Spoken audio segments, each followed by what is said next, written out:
Good morning. We are just about done with Chem 222. And so in the scope of things, kind of keep your eyes on the prize. Let's talk about the things that we have to do before we're done with Chem 222. And what we're going to do today and Friday with what time we have is we'll do a review for stuff that'll help you hopefully for the final. So up here on the board and also on the screen, here's basically what's going to happen.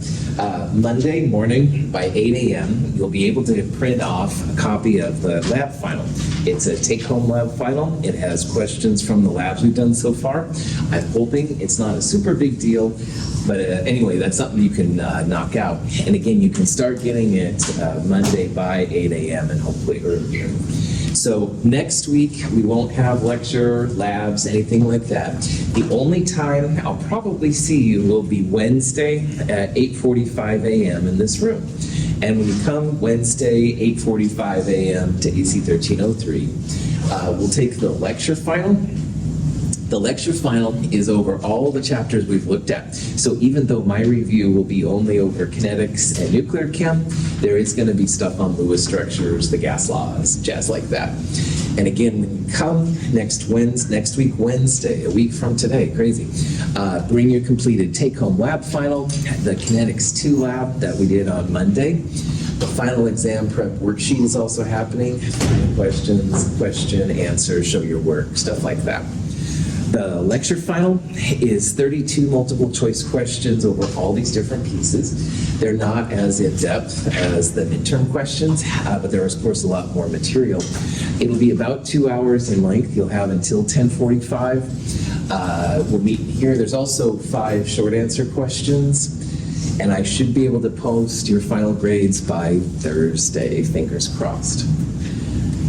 Critical that if you have any questions at this time or any time between here and then, you ask anything I can answer right now. I appreciate your hard work, and it's been totally cool having you here in this term. So without further ado, let's look at some stuff. So again, this review will only be over kinetics and nuclear chem, although the actual final will have all the different chapters.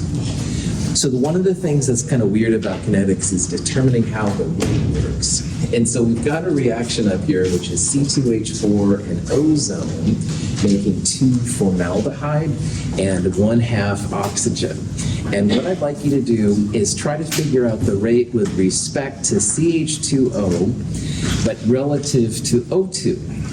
And focus on these parts right here. Focus on what you remember about finding the rate and see if you can find which of those would be the best answer.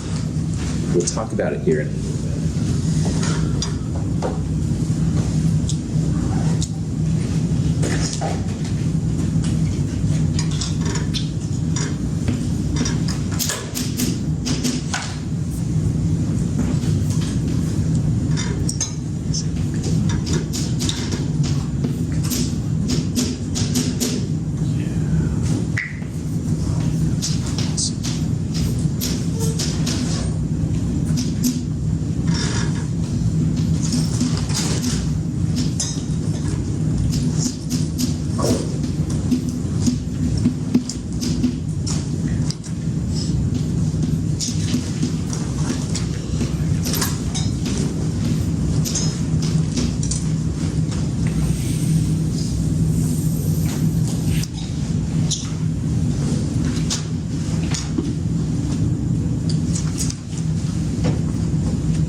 So in chemistry, figuring out the speed of a reaction is a little bit more weird than compared to finding the speed of a car. All right, like you have the speed of a car, you can look how many miles per hour you're traveling, and everybody's happy.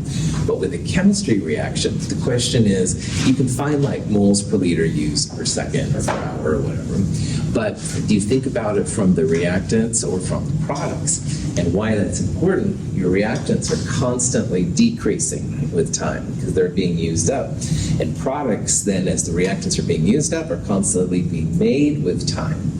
So when it comes to these kind of questions, and I put all the pieces up here, you can use reactants or products if you do two things. And the first thing is that reactants get a negative sign when you do it, and the products you can see are positive. The second thing is you always want to go 1 over the stoichiometry. So the C2H4 and ozone have just ones, so 1 over 1 is just 1. But you can see that for CH2O, there's a 1 over 2, all right? So 1 over whatever value that is right there.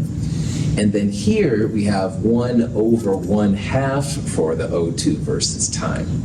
So all of these would be considered ways to find the speed of the reaction. And so Donovan is studying how fast the formaldehyde is appearing. Cool, you can find the rate. But I'm studying how fast the ethene is disappearing. You can do that too, and you can compare them that way if you want.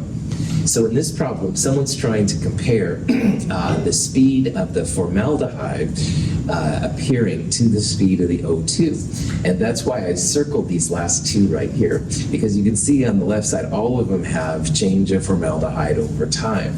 So we want to isolate this part right here. And in math, what you want to do is multiply both sides by 2, so that cancels out. So I'll multiply this by 2.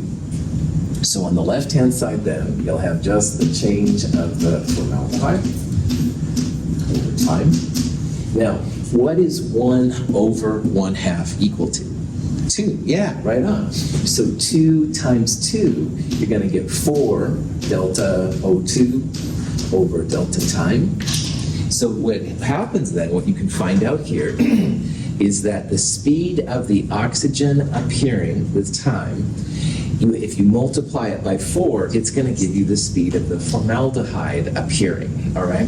You could also say that the oxygen is a lot slower than the formaldehyde because you have to multiply it by 4.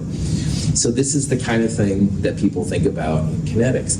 You can compare how fast the oxygen is appearing relative to the formaldehyde and vice versa. And you could do this for the reactants too.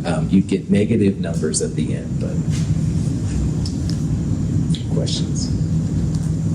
Yeah. So this question is basically just asking, like, how fast is O2 appearing relative to, what is it, formaldehyde? That's right. You just tell me. That's exactly it. Yeah. This question is this is the speed of the formaldehyde, and it's equal to 4 times the speed of the O2 appearing is what that says. And the symbols are weird. All right, delta is never a happy thing to show people, I think, but it is just like the speed. Okay.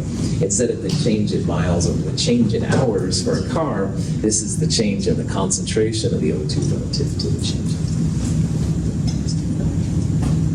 Okay. Now, just lost my signal. Oops. Okay. Have a little bit. There we go. No. All right. In this question, we have nitrogen monoxide and hydrogen gas reacting to make nitrogen and water. And what people have found here is that this reaction is second order with NO and third order overall. So see if you can use this information to find which of these rate laws would be most appropriate.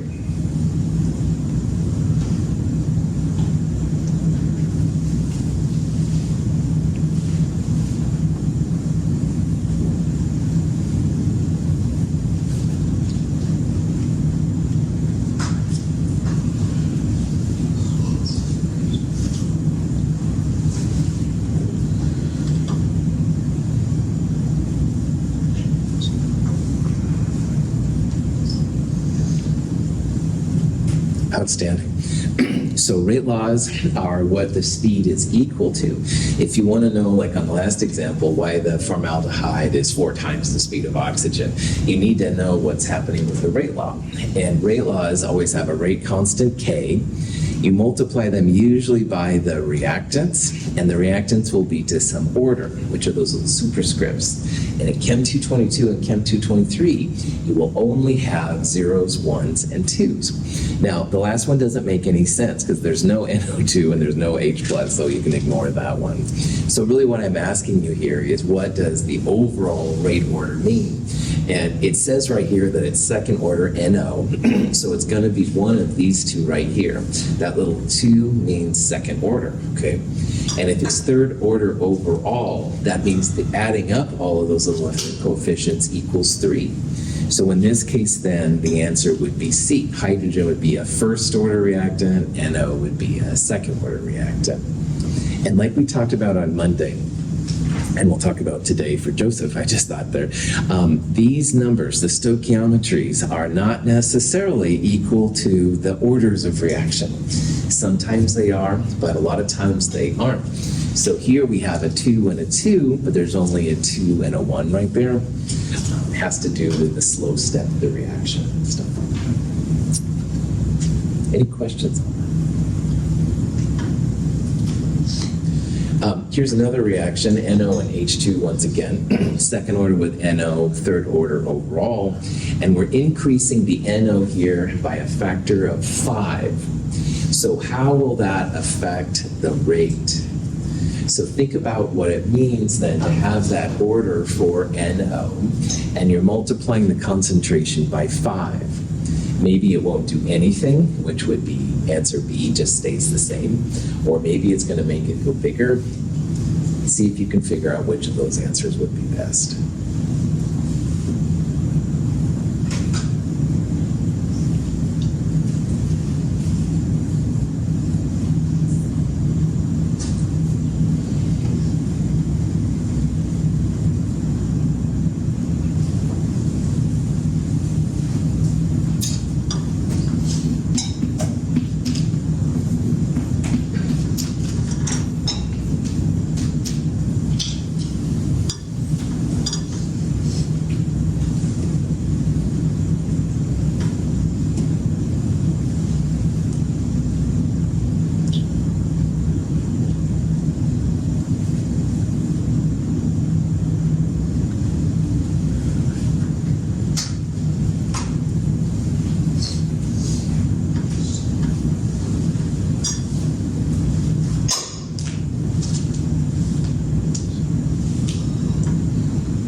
Excellent.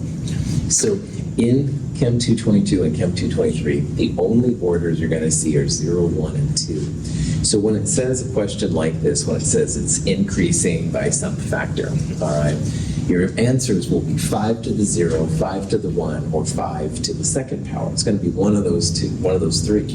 So let's review here real fast. What is anything to the 0 power? 1, that's right. So if it was a 0 order reactant, you'd just see a rate change of 1, which means it wouldn't change. What's 5 to the first power? It's 5, good. And what's 5 squared then? 25, well done. So your answer is going to be one of these three, and you have to think about that, what NO is. And you can see here it's second order in NO, so that means we'll take the 5-fold increase to the second power. It'll go up by a factor of 25. Second order reactants will just rock your speed, all right? You accidentally add a little bit less and they slow way down. On the other hand, you add a little bit extra, and like this one, and oh man, they go a lot faster. So, cool. Questions? Now, here's a reaction. A plus B going to C. A and B are reactants, C is a product. We have some data here. We've got the concentration of A at 3 different trials. We'll call them 1, 2, 3. Got the same concentration of B as it changes. And this column over here is the speed, all right? It's a change in the concentration over time. The product is has a positive rate, so that's why these are all positive numbers. But anyway, it says which of these 5 possibilities would be the rate expression for this reaction. So here's how you can solve this. You first have to figure out what the orders are with respect to A and B. And you can use the different sets of data like we did in Kinetics 1 lab to figure out what their orders are. Once you have the orders, then you can use any one of these trials to figure out what the K value is, all right? That's these guys right here. Oh, darn it, AC/DC is not number 1. Sorry about that, but I probably couldn't figure that one out. But anyway, you can find what the K value is from that. So see if you can do this. I'll shut up for a while.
Excuse me. All right, so in Kinetics 1 lab, the idea is we wanted to find the orders of the reactants, and then we use that information and the rates to find the rate constant K. And this is like an abbreviated version of what we did right there.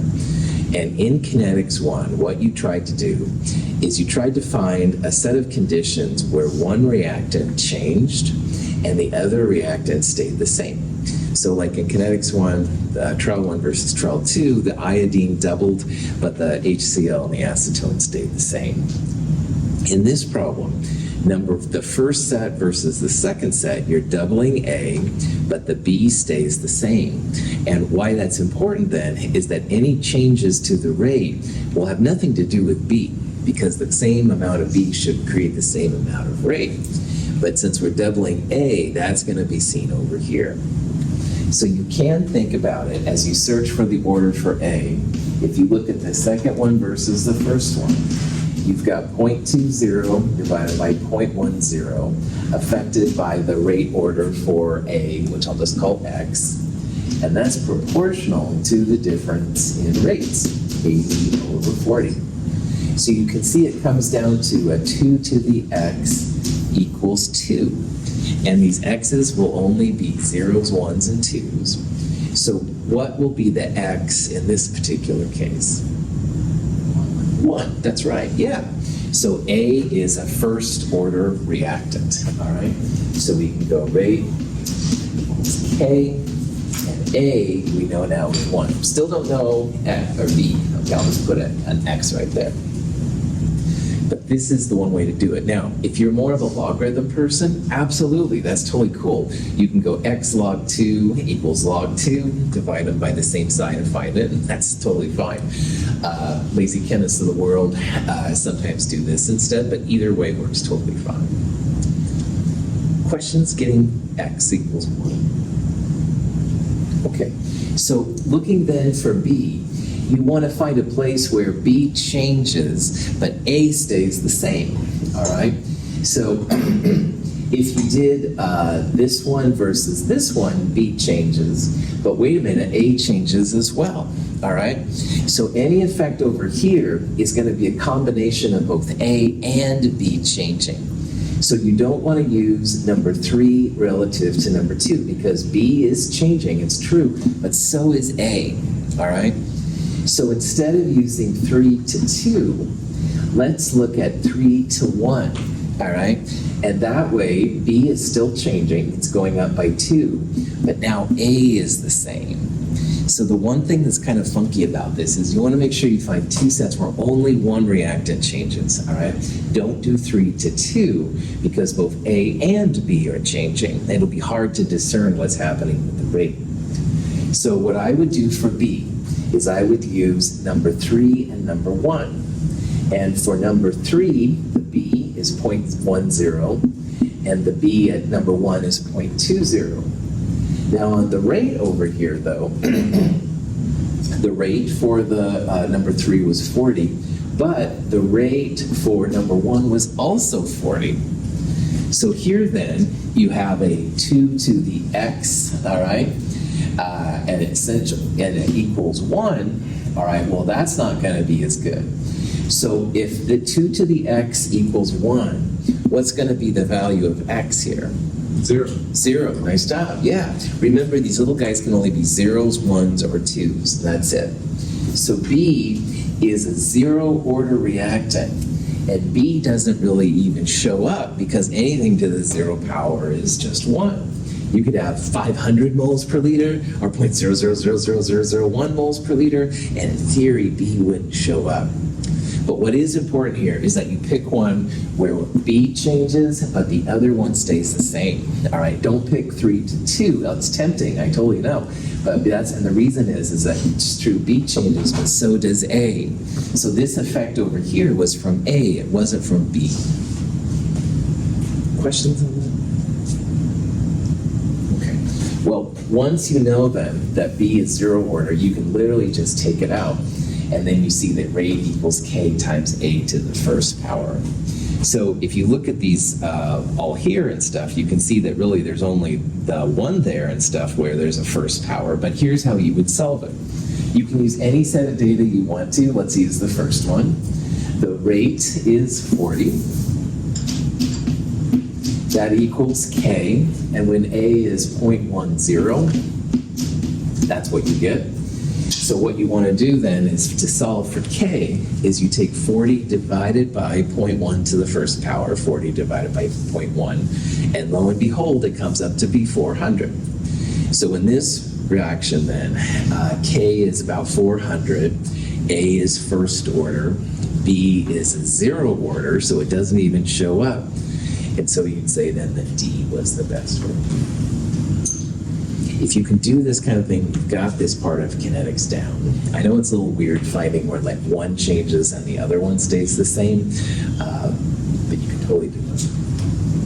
I wish I knew this better when I took the quiz. It's okay. Lucas, the important part is you haven't taken the final yet, my friend, so you stay with me. Or the lab final, which also has stuff like this, so don't you worry about it. It's cool to have you here. Glasses always have filled, not have empty. Questions? Okay. Now, here's another one that's kind of weird. A lot of times people don't go through fine orders and stuff like we did, but what they'll do is they'll be looking at one reactant decomposing, all right? And if you have a second order reactant decomposing, which one of those combinations is going to give you a straight line if you graph it, all right?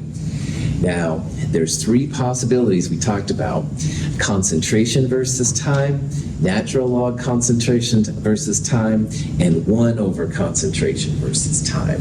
So see if you can figure out, of those three options, which one would apply for a second order reaction.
So if you're in the lab and you have some new chemical process that you're studying, and you're watching it break down over time, maybe it's being used in the body, some kind of metabolic process, I don't know. It's nice to know, if you're studying the kinetics of it, what order it follows. And there are three possibilities. Now, if you plot A versus time and you get a straight line, this is a 0 order test. If you plot natural log of concentration versus time and you get a straight over, this is a first order reaction.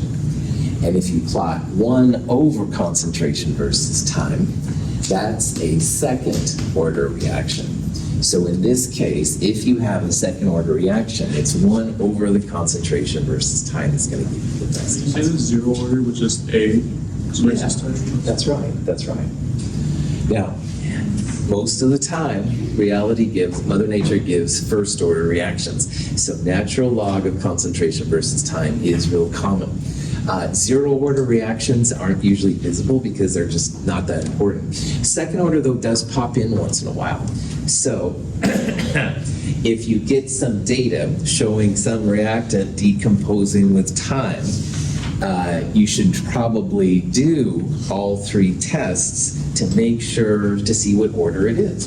All right, and if the straightest line will have the best linear regression, the best correlation coefficient, the best little r value. So from that information, then you can figure out, is it 0 first or second order? And again, a lot of things are first order, but not everything is first order. There are some 0 orders like Donovan asked about, and there are some second order things as well. So just think about this as we go through what we're going to do here. So, questions? All right. Now, I'll just be quiet. All right. This is a question where we have a first order graph, all right? And as far as everybody knows, all the nuclear processes and almost everything in biology and a heck of a lot of chemistry is first order. So here's the regression analysis on the data, all right? So someone plopped it in, there's the slope and the y-intercept. And the question is here, what's the value of the rate constant? So you can see by the answers there, it's related to the slope or the y-intercept. See if you can remember what we talked about with k and find which one of those would be the best answer.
Well done. All right, rate constants K are related to time. And at least in chemistry, darn it, is time ever negative? No, right on. Time is always positive in chemistry. Maybe physics, you can slide by, but time and matter, amount, mass, moles, all these kind of things, those will always be positive numbers. So it's going to be B or D, and what all of you saw is that the slope is related to K. Well done. And since K is a positive number, it's going to be answer B, all right? So most important thing here is that K is going to be positive all the time, all right? If you have a negative slope, make it positive to equal the K value, which is fantastic. This is kind of a cool thing. If you do have a regression, the y-intercept equals natural log of your initial concentration. So in this experiment, if you wanted to know how much you started with, A0, R0, whatever, e to the minus 3.91 will tell you how much you started with. And in geology, stuff like that, that's how they find out how much there was originally in the rock sample millions of years ago, and blah, blah, blah. Woo-hoo, science and math. Questions? Okay, now, here's another kind of first order question. First order dominates a lot of the kinetic stuff.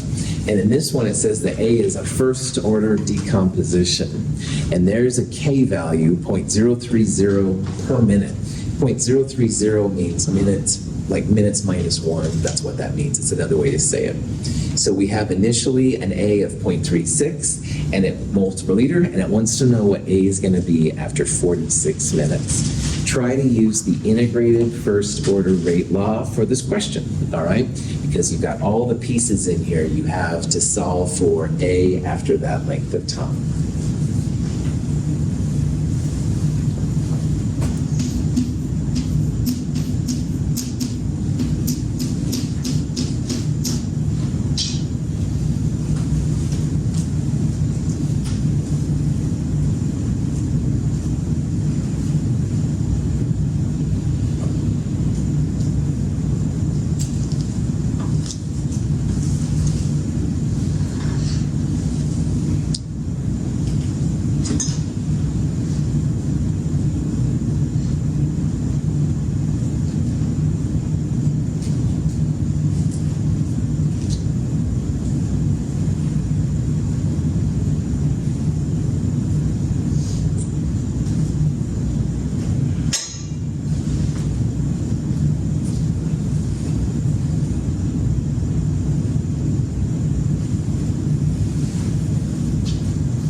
So integrated first order array law, super helpful for scientists. Natural log A over A0, R over R0, whatever, equals minus KT. The R0, A0, that's how much you start with. So in this problem, that's 0.36 moles per liter. And then A, in this case, is how much you have left at whatever time you have. So it's basically asking how much is left after 46 minutes. And your K is 0.030. Now, a couple of things about this equation. K and T have to be in the same kind of unit. So here, this is inverse minutes and this is minutes, so that's fantastic. If T would have been in seconds, you would have had to convert seconds into minutes. So whatever type of time you're using, make sure they're the same. So you can use like inverse hours and hours, or inverse seconds and seconds, stuff like that. A and A0 also have to be the same kind of unit, so they're all moles per liter. And at the end of the day, A, A0, K, and T are all positive numbers. So if you start getting negatives, it's probably because you forgot about the negative sign right there. So just FYI. So in this problem, we're trying to solve for A. We've got everything else. So we got to get rid of the natural log. So in your calculators, the second function, ln or something like that, is usually the e to the x button. And so what you'd want to do then is have e to the power of minus 0.030 times 46. And you multiply that by A0, how much you start with, you should get answer A, which is pretty cool. Make sure you know how to get rid of the logarithms, and you can use the anti-natural log. Somebody's calculator the other day, they had the E little Euler's number right there, which was kind of cool. And I hadn't seen that before, but E to the X is what the chemists usually use for these things. So. Any questions?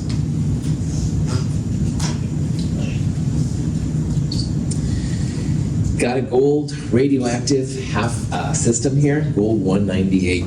Now most gold is 197 if I remember, so this is pretty strange, but this gold is used actually in medicine.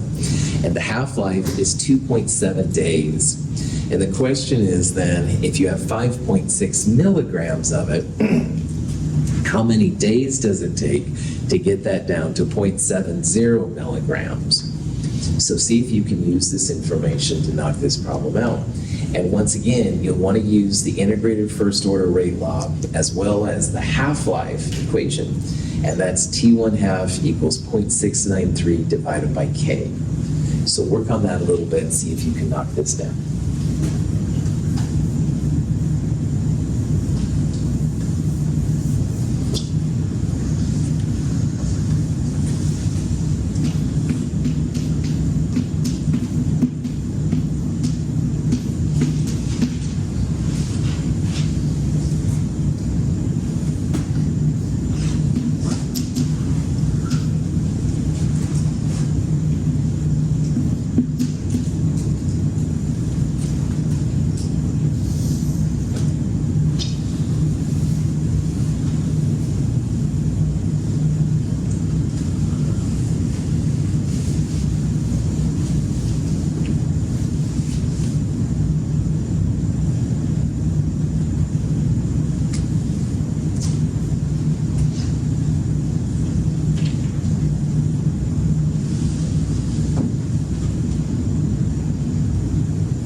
So in this problem, first order integrated rate law, natural log A over A0 equals minus KT. And we're starting with 5.6 milligrams, and we want to know how long it's going to take to get down to 0.70 milligrams. So again, as long as A and A0 are the same kind of unit, you're good to go. So we're going to use milligrams here. You don't have to turn into moles or anything like that.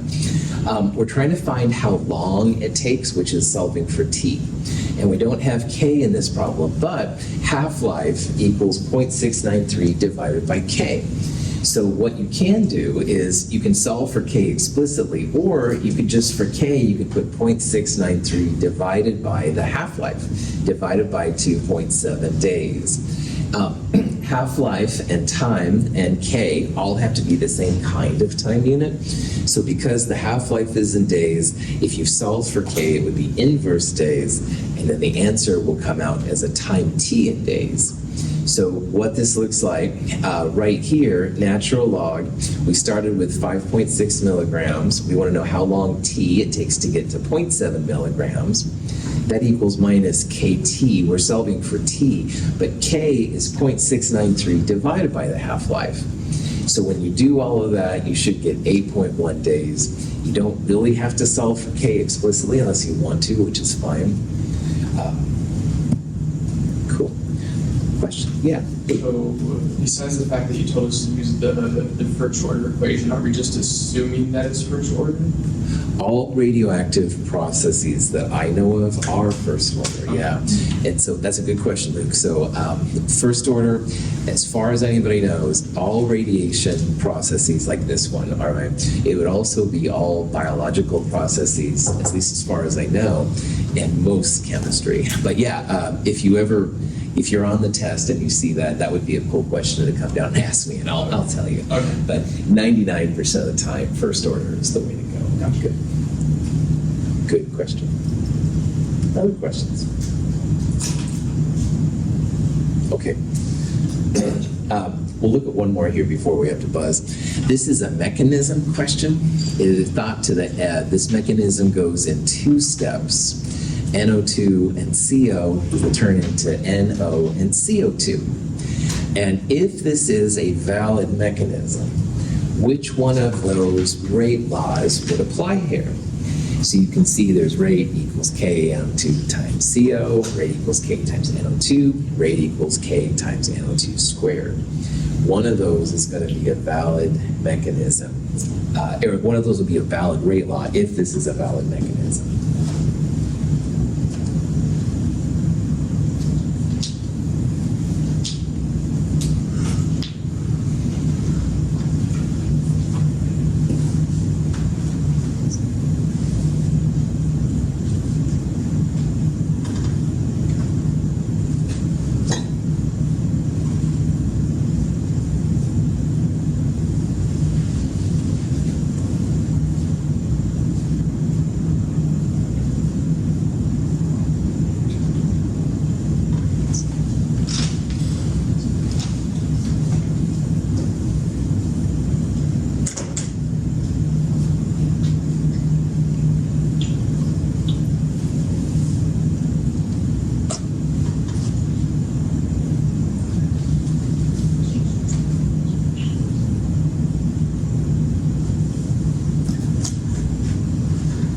Excellent. A chain is no stronger than the weakest link, and a mechanism and a reaction is no faster than the slow step.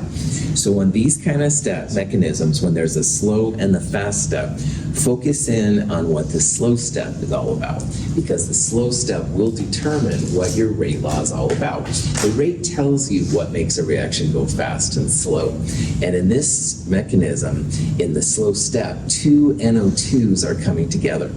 So because the slow step has two NO2s as reactants, the very best rate law here would be answer C, because two NO2s are coming together to make these things, which go on to react with the CO.